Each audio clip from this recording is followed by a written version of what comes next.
네, 안녕하세요. 파크 채널입니다. 저번 영상에 이어서 오사카에서 숙소 고르는 법에 대해 이야기해보고자 합니다. 정말 긴 영상이 되어버렸지만 한번 보시면 평생 써먹을 수 있는 내용이라고 생각합니다.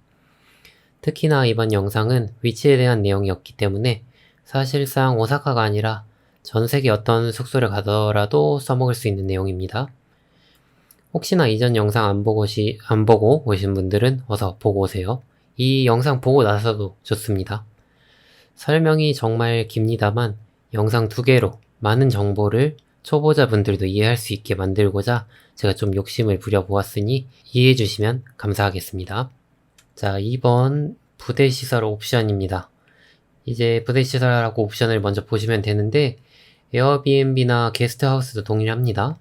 근데 왜 객실 말고 부대시설 먼저 보나요? 네, 객실 물론 먼저 봐도 되긴 합니다. 근데 객실 스펙보다 이제 부대시설이 숙소의 가격대가 정해지는 데에 위치 다음으로 영향을 준다고 생각하고 해외여행의 경우는 이제 숙소 체류 시간이 그렇게 길지 않기 때문에 객실보다 부대시설을 먼저 보는 게 좋다고 생각합니다. 이거 진짜 개인적인 의견이에요. 그리고 이제 객실은 나중에 고를 수가 있어요. 이게 무슨 말이냐 하면은 이제 객실을 고르고 부대시설이나 옵션을 봤는데 이제 내가 원하는 부대시설이나 옵션이 없다? 이런 경우가 있을 수 있습니다. 근데 이제 부대시설이나 옵션을 먼저 보고 고른 다음에 객실을 보시다 보면은 이제 그 객실 종류가 많기 때문에 그 중에 고를 수가 있는 거죠. 자, 그럼 본론으로 들어가서 부대시설이 뭐냐 하면은 이제 객실 외에 호텔에 있는 시설입니다. 수영장, 헬스장, 대중탕, 조식 레스토랑, 디너 레스토랑, 바 등등. 이제 에어비앤비나 게스트하우스도 이제 식사 제공하는 곳도 있고 아니면 이런저런 부대시설이나 옵션 다 있기 때문에 이제 호텔 말고도 다른 곳 가실 때도 고려를 하셔야 돼요. 구체적으로 예를 들면은 도민 호텔 이런 데는 저녁에 요나키소바라고 야식으로 국수를 주는 곳도 있어요. 근데 이런 부대시설이나 서비스나 옵션 이런 게 와 서비스 좋다 이런 게 아니라 다 돈이라는 겁니다. 객실에 예약했는데 수영장도 쓸 수 있다고? 아니 밤에 야식을 공짜로 준다고? 공짜 아닙니다. 여러분이 내신 돈이에요. 또 다른 예로 이제 수영장 붙어있는 5성 호텔 가서 수영 안 할 거면은 이제 같은 객실 크기에 수영장 없는 곳이 더 저렴하겠죠? 식도락의 도시인 오사카에 가서 어차피 저녁은 밖에서 먹을 건데 디너 레스토랑 3종류가 있는 고급 호텔 갈 필요 없겠죠?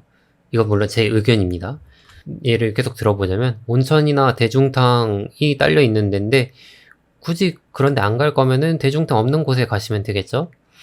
이제 한국인들이 관광에 갈 때 인기 있는 호텔들은 위치가 좋기도 하지만 이제 객실의 질이 4, 5성 호텔만큼 좋으면서 불필요한 부대 시설이 없어서 가격이 합리적인 경우가 많습니다. 근데 이제 부대 시설 중에 좀 중요하게 봐야 할 것들이 있어요. 바로 이제 객실 스펙에도 영향을 주는 부대 시설입니다. 그게 뭐냐 하면은 이제 목욕탕, 화장실입니다. 예를 들면서 설명드릴게요. 일본에는 이제 대중탕이 있는 호텔들이 많은데요. 이게 단순히 대중탕이 있으니까 비싸다? 아니면 난 대중탕 안 들어가니까 고려도 안 한다? 라는 분들이 계실 수 있는데 이게 단순히 부대시설로만 생각을 하면 안 돼요. 대중탕이 있는 호텔들이 인기가 있는 이유는 대중탕이나 사우나가 있어서 피로를 풀 수 있는 것도 물론 있겠지만 그만큼 이제 객실의 사이즈가 다른 호텔과 같지만 대중탕이 있으므로 이제 욕실이 작거나 욕조가 아예 없이 설계되어 있어서 그만큼 이제 베드룸이 크게 설계되어 있는 곳들이 있어요. 그런 곳들은 이제 체감 객실 사이즈가 크게 느껴지겠죠? 같은 사이즈여도. 물론 대중탕도 있고 욕실도 크게 설계된 곳들도 있습니다. 대중탕이 있다고 무조건 객실이 좋다는 건 아닙니다만 예시로 말씀드린 대로 객실 스펙에 영향을 주는 부대시설이라는 거예요. 게스트하우스도 마찬가지입니다. 화장실 공용, 샤워실 공용 이런 곳 있습니다. 아니 공용 샤워실이 있다고 해서 그냥 공용 샤워실이 있는 줄만 알았는데 방에 샤워실이 없네? 네, 개망한 거죠. 제대로 고려 안 한 본인 책임 되는 겁니다. 물론 의도하신 거면 괜찮습니다. 대신 비누 주우실 때 좀 조심하세요. 여튼 그래서 부대 시설 꼭 먼저 고려하라는 거예요. 특히나 객실 스펙에 영향을 줄 수 있는 부대 시설은 꼭 먼저 보셔야 해요. 그렇게 이제 극한의 가성비로 설계된 캡슐 호텔 같은 곳도 있고요. 이제 정리하면은 자기에게 필요한 부대 시설이나 식사 조건을 생각해서 호텔을 찾으세요라는 겁니다. 무조건 가성비 좋은 부대 시설 적은 곳 가라는 게 아니에요. 아니면 반대로 부대 시설 많고 좋은 데로 가라는 말도 아닙니다. 제 말은 이제 본인 여행 컨셉이나 예산에 한번 맞게 시뮬레이션을 해보시라는 겁니다. 그냥 유명하니까 아 부대 시설 많고 좋네, 여기 좋은 호텔인가 보다, 이렇게 고르지 마시라는 거예요. 여기 이제 그림에 있는 시바견 골 가기 싫으면요. 그리고 이제 개인적으로 이제 오사카 여행에서 어떤 부대 시설을 봐야 하나요? 하시는 분들이 있을 것 같아서 진짜 개인적인 의견을 드리자면은 역시 많이 돌아다니고 하다 보니까 좀 피로를 풀어줄 만한 대중탕이나 사우나가 있는 곳을 한번 고려해 보는 것도 좋을 것 같고요. 그리고 그 외에는 옵션은 이제 식사 조건만 좀 중요하게 보시면 될 것 같아요. 그럼 다음 파트로 넘어가서 객실 한번 보도록 하겠습니다. 네, 객실입니다. 위치랑 이제 부대 시설 보고 나서 드디어 이제 객실 고를 때가 왔습니다. 이제 기본적으로는 객실 사이즈랑 침대 종류 잘 골라서 가면 됩니다. 객실 사이즈는 막 와닿지 않을 수 있는데 간단히 설명드리면 이제 이것도 정말 제 개인적인 의견이에요. 이제 15제곱미터 이하다 하면은 화장실, 침대, TV하고 간당간당히 캐리어 펼칠 수 있을지 말지 정도입니다. 비즈니스 호텔들 중에 이런 방들이 많은데 거기다가 이제 안에 욕조까지 있고 업무용 책상 있고 하면은 이제 캐리어 못 핀다고 보시면 됩니다. 저예산 배낭여행 하시는 분들, 혼자 여행하시는 분들, 진짜 난 호텔에서 눈만 붙인다 하시는 분들께 추천드립니다. 아니면 아예 대중탕이 있어서 아예 욕실이나 샤워부스조차 없는 호텔이나 아예 화장실이 없고 공용 화장실까지 쓰는 게스트하우스라던가 이런 곳들은 이제 15제곱미터라고 해도 넓게 느낄 수 있어요. 어디까지나 참고만 하세요. 이제 다음으로 넘어가서 16부터 20제곱미터 정도는 이제 객실 구조에 따라 다르긴 하겠지만 침대와 옆에 사람이 이제 3, 4명 낑겨 앉아서 밥 먹거나 할 정도는 됩니다. 다만 이제 숙박은 2명 기본에 엑스트라 베드로 1명 더 잘 정도가 되겠네요. 이제 20제곱미터에서 이제 어른 4명 숙박이 가능합니다. 막 이런 호텔들이 있어요. 근데 거의 이제 군대 내무반 생각하시면 됩니다. 뭐 그것도 나름 재미있는 여행이 되겠죠. 그리고 이제 20제곱미터 넘어가고 하면은 2명이서는 충분하다고 느끼기 시작할 겁니다. 이것도 제 의견이에요, 진짜. 그리고 이제 그 다음이 30제곱미터, 40제곱미터까지 가면은 넓다라고 해도 될 것 같습니다. 근데 제 개인적인 설명이고 진짜 객실 구조랑 가구가 어떤 게 들어가 있는지 이런 거에 따라서도 체감하는 사이즈가 이제 많이 달라요. 에어비앤비나 게스트하우스까지 생각하면 진짜 천차만별이죠. 이제 몇 제곱미터입니다. 이런 것만 보고 이제 판단하기가 상당히 힘들어요.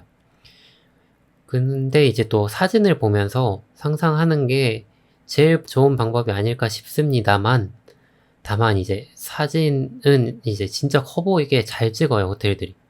그래서 기본적으로 사진은 객실 구조를 확인하기 위해 보시면 되겠고, 사진보다는 조금 작다고 생각하시는 게 좋을 것 같습니다. 네. 여기서 지금 말씀드린 정보들은 진짜 참고만 하시면 될 것 같아요. 그리고 이제 제가 현장에서 일을 할 때 의외로 이제 침대를 많이 헷갈려 하시더라고요, 고객님들이. 이제 혈기왕성한 떡대 좋으신 한국 헬창 남성 2분이 더블베드 예약하고 와서 엥 침대가 하나밖에 없는디요, 더블이니까 침대 2개 아인겨, 이런 하시는 분들 꽤 있습니다. 이름이 더블이라 이제 한국 사람들은 더블이라고 하면 2배, 2개 막 이렇게 생각하잖아요. 근데 더블은 이제 2인용 침대 1대입니다. 이제 웬만하면은 객실 사진 있으니까 꼭 확인하시고 예약하세요.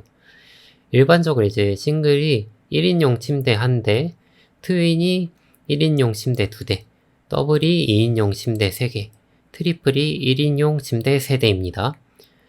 더블 플러스 엑스트라 베드라던가 소파 베드 이런 거는 2인용 침대 하나에 좀 작은 1인용 침대가 있다는 겁니다. 이제 세미 더블, 킹, 퀸 등등 이런저런 침대가 있겠지만 그건 이제 예약 사이트 보시면은 다 침대 사이즈 써 있어요. 이제 같은 더블이어도 더블인데도 있고 퀸 사이즈인데도 있고 킹 사이즈인데도 있고 합니다. 자세히 보실 분은 이제 사이트에서 확인하시면 되세요. 근데 이제 기본적으로 여기 보여드리고 있는 싱글, 트윈, 더블, 트리플, 엑스트라 베드만 아시면 큰 문제는 없을 거라 생각됩니다. 아까 말씀드렸듯이 제일 중요한 거 더블이랑 트윈 헷갈리시면 안 됩니다. 친구랑 여행 가는데 사랑과 우정 사이에서 발전을 원하시는 경우는 헷갈리셔도 됩니다. 더블로 예약하시면 돼요. 그리고 이제 엑스트라 베드 추가 안 되는 경우가 꽤 있습니다. 워낙 일본은 숙소 크기가 작다 보니까요.